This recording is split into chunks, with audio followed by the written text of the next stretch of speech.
So knee to chest, long lunge, catch. There you go. Step back. Yes, very cool. And you can put this to the tempo of your music too. Step back. Yeah. And third one. Yep. Upside down. All right, yep. So the third one, you're missing your torso rotation. So it's step back. There you go. Stand up. Behind your back, upside down. Yeah, Yes. Beautiful. And then, and pop. Beautiful throw. Nice. Work.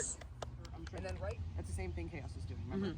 So A stride after he's you're collecting as I'm triggering. Okay. And what I want him to do is when he sees this, he's predicting a trigger's gonna happen. Got it.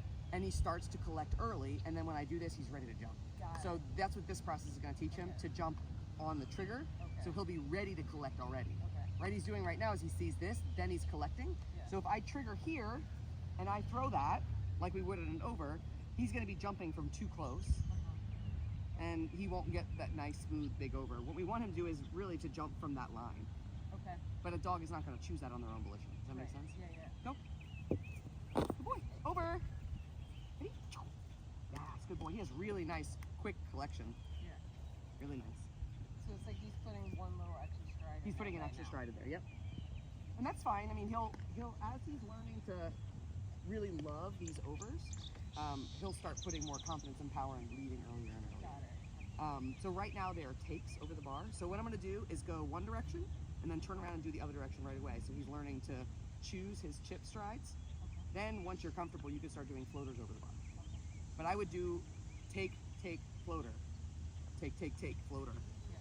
Take, floater. Does that make sense? Yeah. So there's always something consistent there for him while you're learning the timing of your floater. Yeah. Go. Boy. Over. Yes, good boy. Over. Good boy. Over. Yes, good boy. That was really good. So you could transfer that into floaters pretty quickly. His leaping is just fine. So the next thing is, he's choosing. He's like a leap. He's physically able to do the same thing leap can do, which is from a full run, chip and pop. Very few dogs can do it. My experience, very few dogs can do that. So you don't have to worry so much about the pressure over this, as long as he's fine with catching plastic that's kind of coming towards him. He shouldn't have any problem. He's definitely physically able to do that. So I would say work on these until you can get that floater timing, and that'll give him a little bit more consistency, and then you can just fade the bar. Okay. So you would fade, you would do this, and then work up to floaters while you're standing, and then do it from a lower position, and work on your floaters, and then lose the bar, and do it that way. And then fade the equipment. Does that make sense? Yeah. So this is a way of you kind of having smaller steps that are a little like safer. Yeah. The bar communicates clearly to the dog. You're doing a variable between takes and floaters.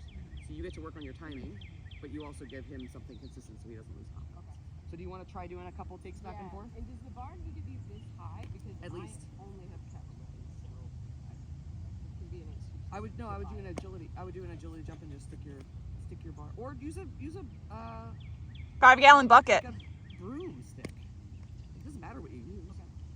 Like stick a broomstick on a sandbag on the top, on both sides, on top of a climb. Okay. You just want it to be, you need it to be, this is actually low. I would probably want to get him up to 22 or 24. He has the jumping ability, but you need to give yourself room. So look at that.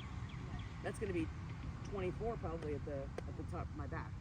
So you want to make sure that you can get underneath this. You're not going to, with a dog like jumps like that, you're not going to only want to have it over here. Right. You're going to want to be able to put your body underneath it. So you need to get him confident jumping that high. Now, when they jump and catch early for the overs like that, it doesn't technically matter what you do underneath Okay. because he's already committed to the over. Does that make sense?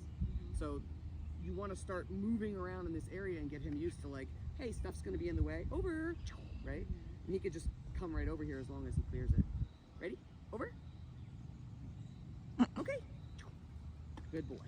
Right? So now he knows there could be an obstacle here, a person underneath that's moving in different ways. Yeah. Then you could do it this way, you could do it this way, you know, and get him used to just get him used to seeing something other than just the bar. Yeah. And then fade the bar. Okay. And then fade the sides. Catch. Active agility jump. Good Uh-huh. job. Over. Over.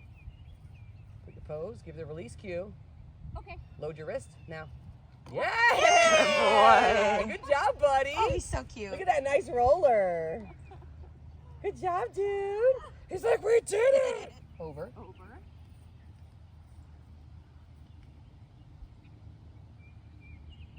Okay. And a little high down. Yeah. Yeah. Yeah, I would do that as a take, so go ahead and do it as a take again. Because your body's in a different position. Anytime you change something, do a take first. Supersonics feel good. I feel like home. Over. Okay. And now. Yay! Good A little bit boy. late on that one, so do it again. Not you, him.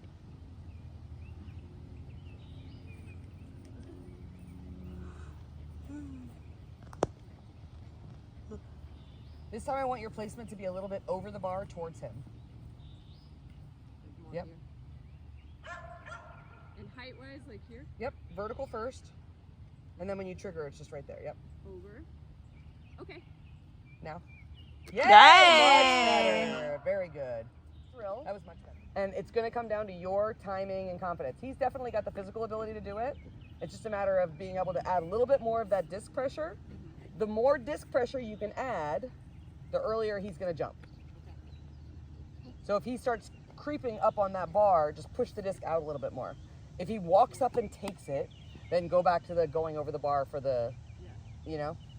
But I mean, that would be the fallback for like pressure sensitive dogs. If you start pushing in too much for an earlier jump, they may just come up and grab it instead of jumping early. And if you do that, just go back more towards the bar again.